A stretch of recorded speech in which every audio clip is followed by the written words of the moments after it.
Hi viewers, myself Dr. Tarun, dental surgeon and implant specialist at Elegant Hospitals. We are having branches at Kondapur, Kukatpalli, Manikonda and Banjara Hills.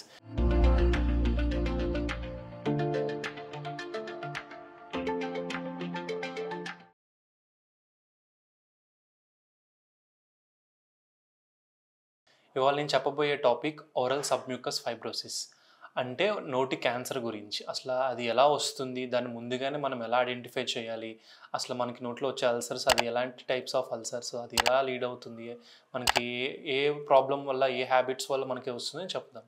So oral submucous fibrosis అంటే మనకి నోటి చిగుర్లకి and and మనకి బుగ్గలకి, ఈ పెదాలకి, చిగుర్లకి మొత్తం అంతా కూడా ఒక fibrous strands లాగా మనకది ఫామ్ అయిపోతుందనమాట. సో అది ఇట్ ఇంక్లూడ్స్ మనకి లీజన్స్ పెరిగి క్యాన్సర్ కింద ఉంటుంది. అది ఫస్ట్ ఇది అట్లా స్టార్ట్ అవుతుంది. బేసిక్‌గా మనకి ఎలాంటి హ్యాబిట్స్ వల్ల వస్తాయంటే చాలామంది రీసెంట్‌గా అబ్జర్వ్ చేసింది చాలా యంగ్ పేషెంట్స్ గానీ, లేదంటే ఒక 40-50 పీపుల్స్ వల్ల ఏమో ఏజ్డ్ పీపుల్ ఏమవుతుందంటే, ఈ మౌత్ ఓపెనింగ్ చేయలేకపోతున్నాం సార్ అంటున్నారు.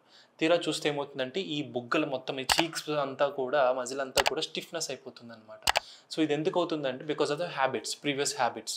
సో లైక్ ఎలా అంటే క్రానిక్ స్మోకింగ్ అలా గానీ, చాలామందికి గుట్కా తినే అలవాటు ఉంటుంది, పొగాకు తినే అలవాటు ఉంటుంది, టొబాకో చూయింగ్ గానీ, అండ్ రకరకాలైన టొబాకో టైప్స్ ఆఫ్ మెటీరియల్స్ అనేవి వచ్చినాయి. బీటల్ నట్స్ అని ఇవన్నీ కూడా ఏం చేస్తుందంటే క్యాన్సరైజస్ ఏజెంట్స్ అనమాట. ఇవన్నీ కూడా ఏం చేస్తుందంటే మనకి మనకి ఈ చిగురులకు లోపల ఉన్న హెల్దీ టిష్యూని, ఆ కొలాజన్ ఆ హెల్దీ టిష్యూని అంతా ఏం చేస్తుందంటే బ్రేక్ డౌన్ చేసేసి మొత్తం అదంతా కూడా ఒక క్యాన్సరస్ రీజన్ లాగా హార్డ్‌గా స్టిఫ్‌గా అయిపోతుంది. ఇట్స్ ఇంక్లూడ్ ఇంకా అలా నెగ్లెక్ట్ చేసేస్తే ఇది సివియర్ టు ద క్యాన్సరస్ అనమాట. సో అప్పుడు మనకి చేసేది ఏం లేదు. మొత్తం చిగురు మొత్తం ఈ బోన్ జా అంతా ఇన్ఫెక్ట్ అయితే అంతా తీసేయాల్సి వస్తుంది. సో ఇంతవరకు తెచ్చుకోకుండా ముందుగానే జాగ్రత్త పడండి. సో ఇప్పుడు దాన్ని మనం ఎలా ఐడెంటిఫై చేయగలము? బేసిక్‌గా చాలామందికి ఏమైనా స్పైసీ ఫుడ్స్ తిన్నా మొత్తం అంతా కూడా నోరంతా కూడా రెడ్డిష్‌గా అయిపోతుందని స్టొమటైటిస్ అంటారు. అండ్ మొత్తం చిగురులు అవి వాపు పోవడం గానీ, ఏమైనా స్పైసీ ఫుడ్స్ గానీ, నార్మల్ ఫుడ్ తిన్నా నోరంతా మంటగా ఉంటుందన్నమాట. అదే ఇనీషియల్ స్టేజ్ అండి. తర్వాత ఏమవుతుందంటే మీరు అప్పటికి కూడా మీరు నెగ్లెక్ట్ చేసేస్తే ఏమవుతుందంటే మొత్తం ఈ ఫేషియల్ చీక్స్ గానీ, లేదంటే బకల్ చీక్స్ గానీ, లేదంటే లేబియల్ చీక్స్ అని ఉంటాయి. మొత్తం ఈ ఫేస్ సరౌండింగ్స్ అంతా, బుగ్గ సరౌండింగ్స్ అంతా కూడా స్టిఫ్‌నెస్ పెరిగిపోతుందనమాట. సో ఇప్పుడు మనకి పట్టుకుంటే బుగ్గ అనేది చాలా సాఫ్ట్ ఉంటుంది. సో ఇప్పుడు అదేమవుతుందంటే మనం టచ్ చేస్తే చాలా హార్డ్ ఒక థిక్ లేయర్ లాగా ఫామ్ అయిపోతుంది. సో మీరు మౌత్ ఓపెన్ చేయకుండా అవుతదనమాట. సో మీరు ఎప్పుడైనా నోరు మంటలొచ్చినా గానీ, లేదంటే అల్సర్స్ వచ్చినా, ఆ అల్సర్స్ ఇంకా తగ్గకుండా 1 వీక్ అయినా, 10 డేస్ అయినా, లేదంటే 2-3 వీక్స్ అయినా తగ్గట్లేదంటే కంపల్సరీగా బయాప్సీ తీసి చేసుకోవాలండి. ఎందుకంటే లీడ్స్ టు క్యాన్సరస్ లీజన్స్ కూడా.